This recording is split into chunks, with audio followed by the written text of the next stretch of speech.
Francisco Giner de los Ríos y el nacimiento de la institución libre de enseñanza. Francisco Giner de los Ríos, 1839-1915. Francisco Giner de los Ríos pertenece a un grupo de intelectuales españoles que desempeñaron un papel importante en el campo político, cultural y educativo en el siglo XIX.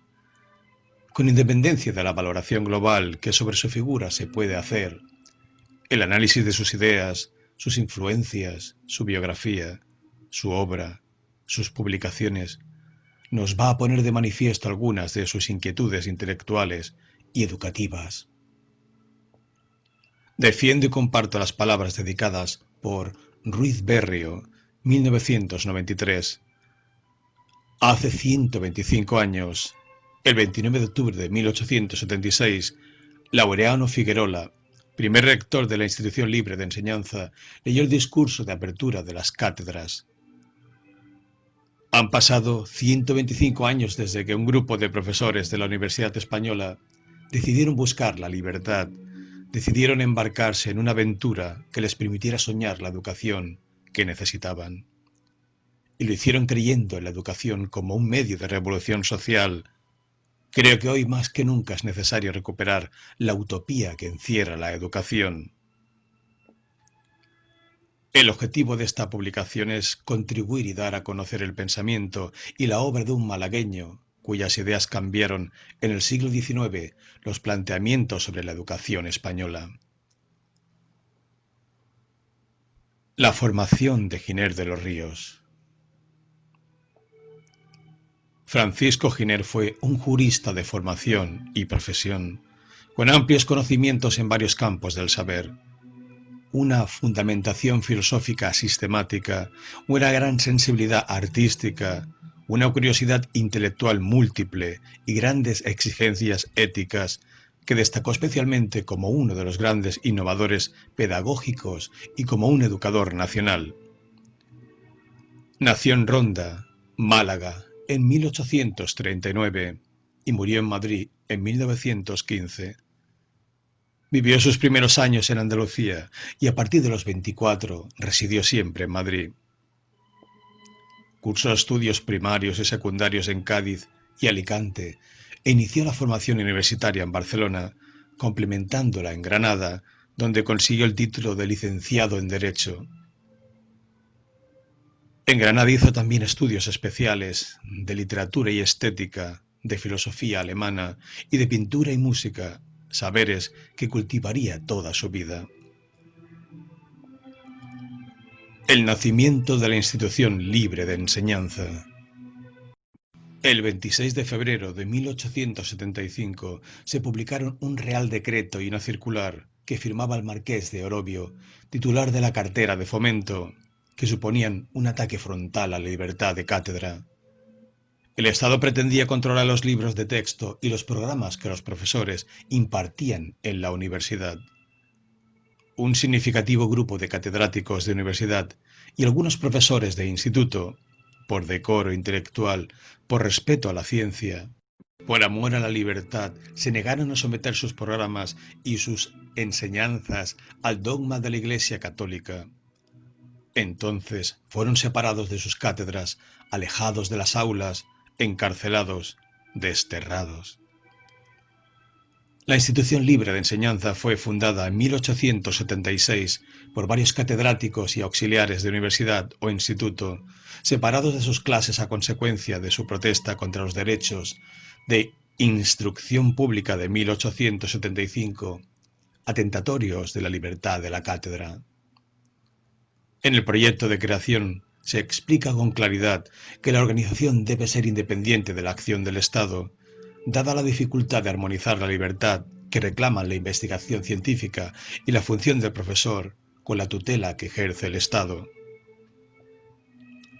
Durante sus 70 años de existencia, tampoco se desligó de su proyecto de regeneración moral, el intento de crear el hombre nuevo, según la filosofía krausista, capaz de enfrentarse con la situación moral del país profundamente degradada y, lo que es más importante, de superarla y potenciar un nuevo modelo individual y colectivo, más racional, más ético y más humano.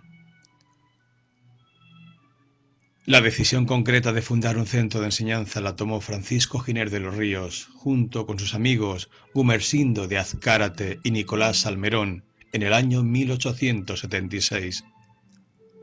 Fue considerada primero como una universidad privada, disociada de los principios o intereses de toda comunión religiosa, escuela filosófica o partido político, y defendía la libertad e inviolabilidad de la ciencia y el derecho de todo maestro al ejercicio y a la transmisión independientes del conocimiento, sin interferencia de ninguna autoridad. Las actuaciones de los profesores fundadores venían de lejos. En enero de 1868, el ministro de Fomento, Marqués de Orobio, separó de sus cátedras a Julián Sanz del Río, Fernando de Castro y Nicolás Salmerón, por no firmar un manifiesto que ellos consideran atentatorio contra la libertad de enseñanza. Francisco Giner de los Ríos, que acababa de tomar posesión de su cátedra de Filosofía del Derecho, no dudó en adherirse. La idea, crear la ILE, fue concebida en primer lugar como un centro de estudios superiores. La intención era implantar estudios de Derecho y más tarde los de Filosofía y Letras. Finalmente, a partir de 1878, el proyecto universitario fue abandonado y en la institución se cursaron estudios de primera y segunda enseñanza. El 18 de marzo de 1876 se redactó el proyecto para la creación de un establecimiento de enseñanza libre. La primera junta de accionistas se celebró en mayo de 1876. El grupo de fundadores era muy amplio y procedía de muy diversos campos. Esta institución es completamente ajena a todo espíritu e interés de comunión religiosa, escuela filosófica o partido político, proclamando únicamente el principio de la libertad e inviolabilidad de la ciencia y de la consiguiente independencia de su indagación y exposición respecto de cualquiera otra autoridad que no sea la de la conciencia. Otros centros de estudio. Independientemente de la institución, Giner y Cossío inspiraron la creación de centros estatales que contribuyeron fundamentalmente a renovar la cultura española.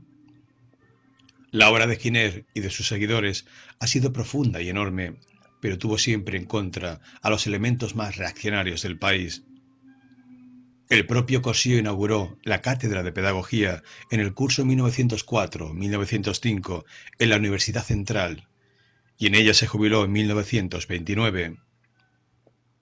La pedagogía fue, en esta cátedra, por primera vez, una disciplina universitaria. Hasta 1932 no se inauguró la Facultad de Pedagogía en la Universidad Central de Madrid. Fundaron el Museo Pedagógico de Institución Primaria, el Instituto de Reformas Sociales, el Instituto Central Meteorológico, la Estación Marítima de Zoología y Botánica Experimentales de Santander. La Junta para Ampliación de Estudios e Investigaciones Científicas, que a su vez creó la Residencia de Estudiantes para varones y otra para señoritas. La Junta daba además becas para realizar estudios en el extranjero. El Instituto Escuela de Segunda Enseñanza, el Instituto de Investigaciones Biológicas Santiago Ramón y Cajal y el de Física y Química. Por iniciativa de Cossío, el Gobierno de la República estableció las misiones pedagógicas que recorrían los pueblos de España, y el ministro institucionista Fernando de los Ríos fundó la Universidad Internacional de Santander. La labor pedagógica de los institucionistas se extendió a numerosos centros, entre los que importa destacar el Patronato para el Niño Delincuente, cuando no existía aún el Tribunal de Protección de Menores. La Escuela de Estudios Superiores de Magisterio, 1909-1932, nació con el objetivo de dotar al profesorado de las escuelas normales y inspectores de una preparación adecuada a las exigencias culturales de la época. La dirección de la residencia de estudiantes, 1910, se le encomendó a Alberto Jiménez Fraud, dependiente de la Junta para Ampliación de Estudios. Este centro contaba con bibliotecas, laboratorios, publicaciones propias y cursos. Fue el lugar de encuentro de los más espléndidos intelectuales del momento: Alberti, Lorca, Menéndez Pidal, Antonio Machado, Juan Ramón Jiménez, Unamuno, Ortega y Gasset, Dalí, Moreno Villa, Buñuel, Jorge Guillén, Salinas, Azorín, Maeztu. En 1915 se inauguró la residencia de señoritas dirigida por María de Maeztu, que compartía con la residencia de estudiantes objetivos y preocupaciones. La institución después de la muerte de Giner de los Ríos. A la muerte de Giner en 1915, Manuel Bartolomé Cosío se convirtió en el alma de la institución. La Guerra Civil de 1936 a 1939 obligó a cerrar el centro y el Estado se incautó de todos sus bienes, que han sido devueltos en 1978 después de restablecido en España el orden constitucional.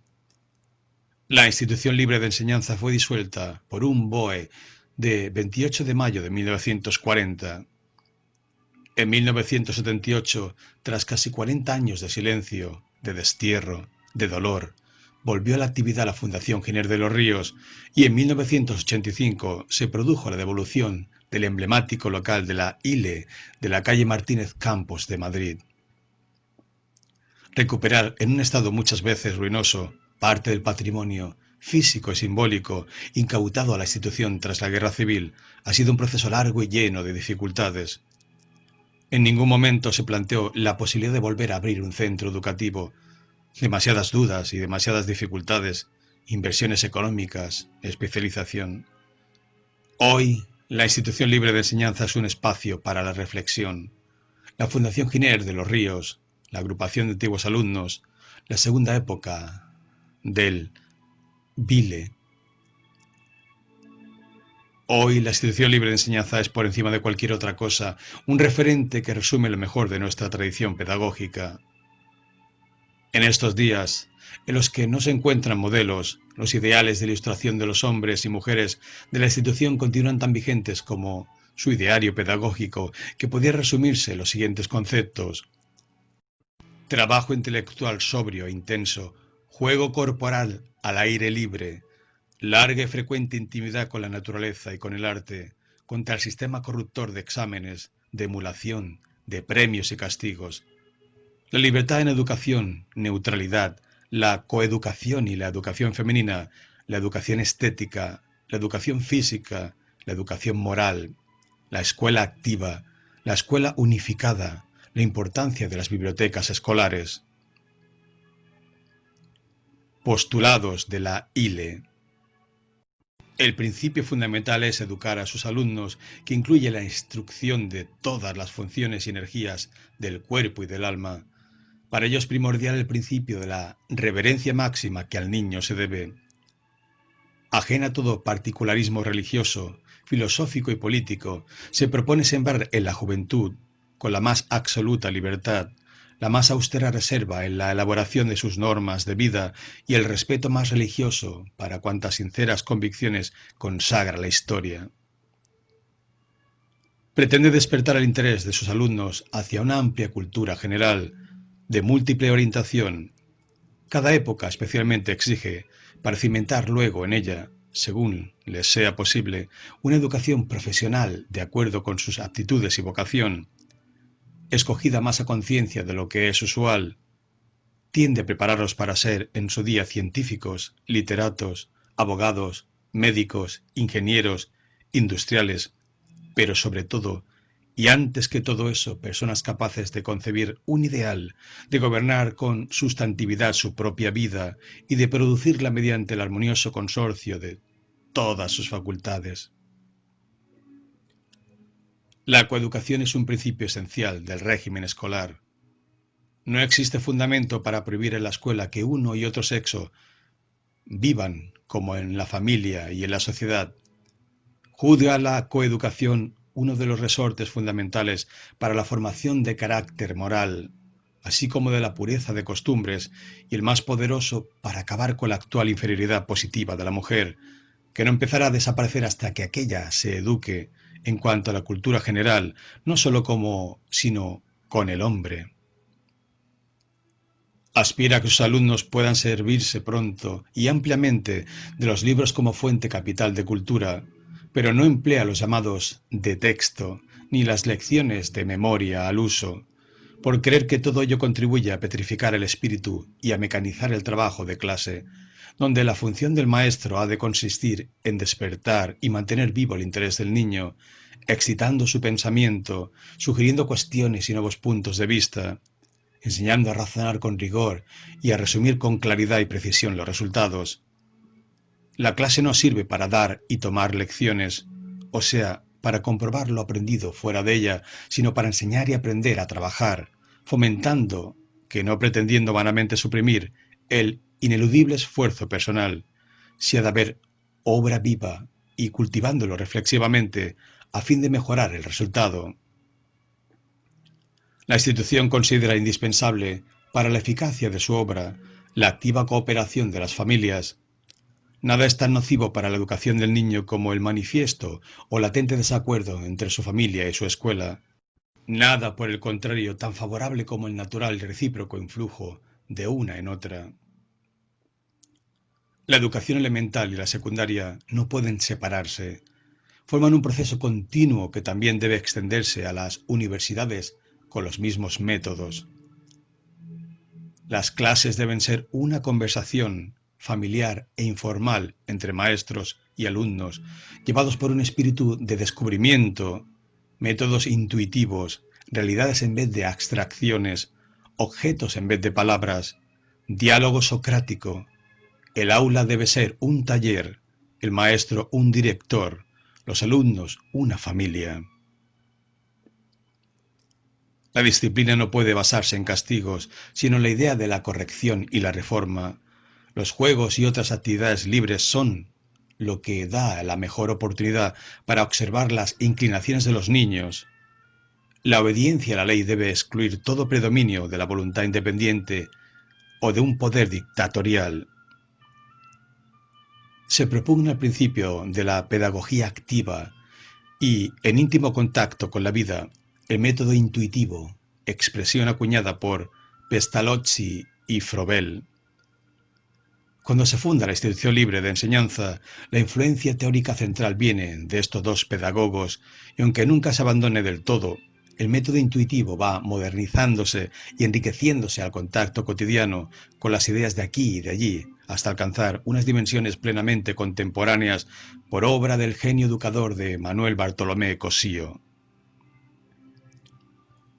Pone gran interés la institución en formar en la salud y la higiene, el decoro personal de hábitos y maneras, la amplitud, elevación y delicadeza del sentir, la depuración de los gustos estéticos, la tolerancia, la alegría, la serenidad, la conciencia del deber, la lealtad, la disposición a vivir como se piensa.